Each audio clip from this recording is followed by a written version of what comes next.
Normalmente, cuando uno hace una fermentación de cualquier tipo, bajo diferentes sistemas, vamos, cualquiera, pues tendríamos que, para poder analizar, digamos, si estamos evaluando diferentes cepas, si estamos evaluando diferentes condiciones de pH, diferentes condiciones de temperatura, diferentes sustratos, fuentes de carbono, etcétera, etcétera, pues tendríamos que hacer pues una fermentación, ¿no? En donde le cambiemos la fuente de carbono o cualquiera de esos parámetros que les acabo de decir y comparar, bueno, bajo qué condiciones tenemos pues el mayor crecimiento o la mayor producción del metabolito, ¿no? Se pueden representar, digamos, los resultados que se obtienen en el laboratorio, en donde ustedes, digamos, preparan un medio de cultivo con una cantidad de fuente de carbono, que en este caso se fijan en la gráfica en el eje de las y del lado izquierdo, bueno, pues dice glucosa. En el lado de la derecha, pues dice biomasa. Digamos, ahí está la escala tanto de un parámetro como de otro, ¿no? Y en el eje de las X, pues ese es el tiempo, ¿no?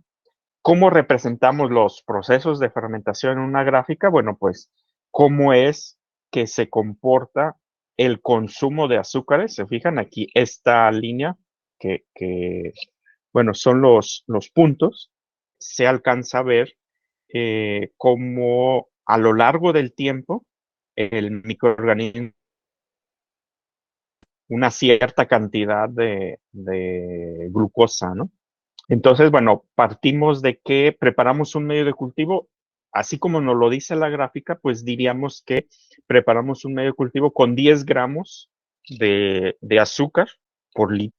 Y entonces se hace ese medio y al principio, bueno, pues vamos a tener los 10 gramos, ¿no? Las gráficas que nos dicen cómo es de que se lleva a cabo el proceso de fermentación se les conoce como cinéticas, ¿no?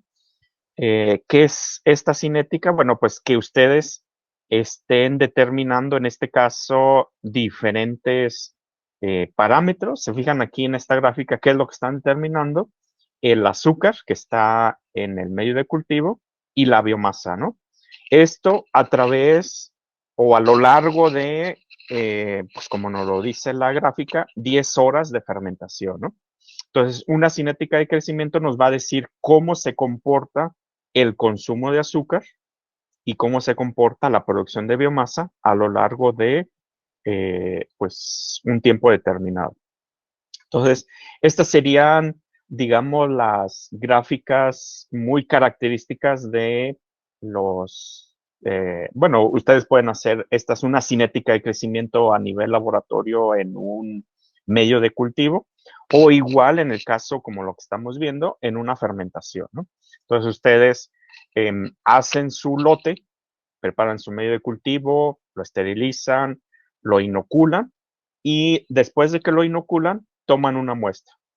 Pasa un tiempo, que eso va a depender de cada proceso, de cada cultivo, de cada investigador, de cada pues situación de cada uno de los laboratorios, ¿no? Habrá algunos laboratorios que tengan la posibilidad de hacerlo, pues no sé, cada hora, como por ejemplo en este caso, en la gráfica, se fijan, cada uno de los puntos o cada uno de los triángulos representa que se tomó una muestra y se determinó la concentración de glucosa y se determinó la producción de biomasa. A lo largo del tiempo, pues vamos a ir viendo cómo se comporta nuestra fermentación bajo las condiciones en que yo la realicé, ¿no? ¿Y qué es lo que podemos ver?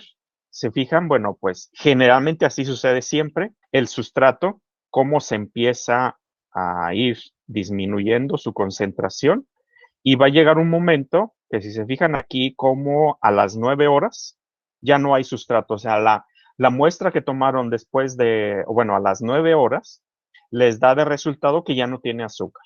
Si ya no hay azúcar, pues entonces los microorganismos ya no van a tener nutrientes para poder crecer. Y la otra línea que está representada por los triángulos, pues si se fijan cómo al principio no empieza en cero. ¿Por qué no empieza en cero? Pues porque ustedes le pusieron una cantidad de células que representa el inóculo, ¿no? Generalmente se pone en baja concentración, pues lo que se hace es hacer crecer los microorganismos, ¿no? Al final, bueno, pues lo que vamos a tener al final del proceso de fermentación, pues una gran cantidad de células producto del consumo de azúcar, ¿sí?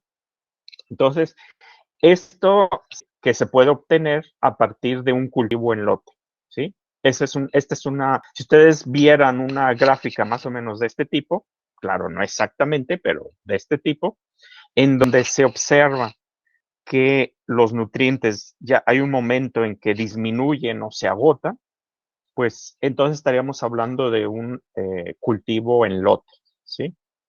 ¿Qué es lo que pasa generalmente en los cultivos en lote? Pues esto, ¿no? Preparamos el medio de cultivo, lo inoculamos, se lleva a cabo el proceso de fermentación, se agotan los nutrientes y se acabó el lote. Ya no podemos hacer nada. ¿Qué es lo que tenemos que hacer? Recuperar la biomasa y a partir de ahí, pues hacer todos los procesos de separación y purificación para obtener el producto. O bien, si es la biomasa lo que nosotros necesitamos o estamos produciendo, pues separar el medio de la biomasa y ya tendríamos nuestro producto, ¿no?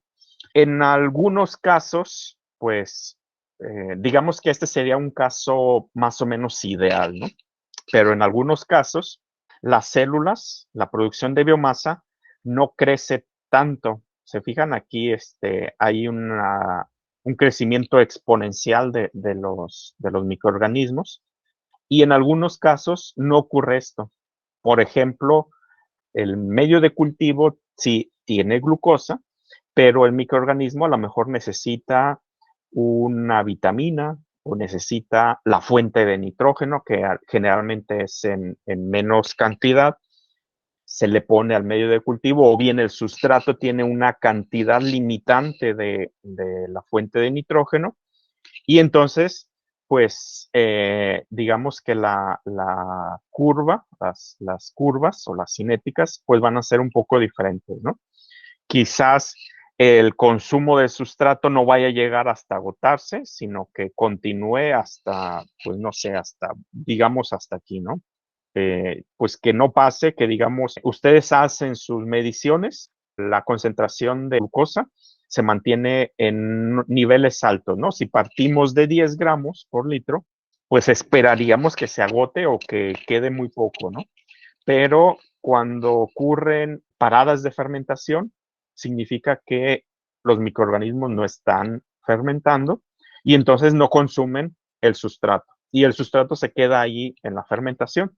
Ese podría ser un caso, ¿no? Entonces, que necesitemos adicionarle ese sustrato, o perdón, ese factor limitante que puede ser una vitamina, una sal mineral, fuente de nitrógeno que se agota, etcétera, ¿no? O otro de los casos por los cuales puede ocurrir estas paradas de fermentación, por medio del metabolismo de los microorganismos, estos generalmente pues generan desechos y entonces estos desechos llega un momento en que les son tóxicos, ¿no? Para el mismo microorganismo.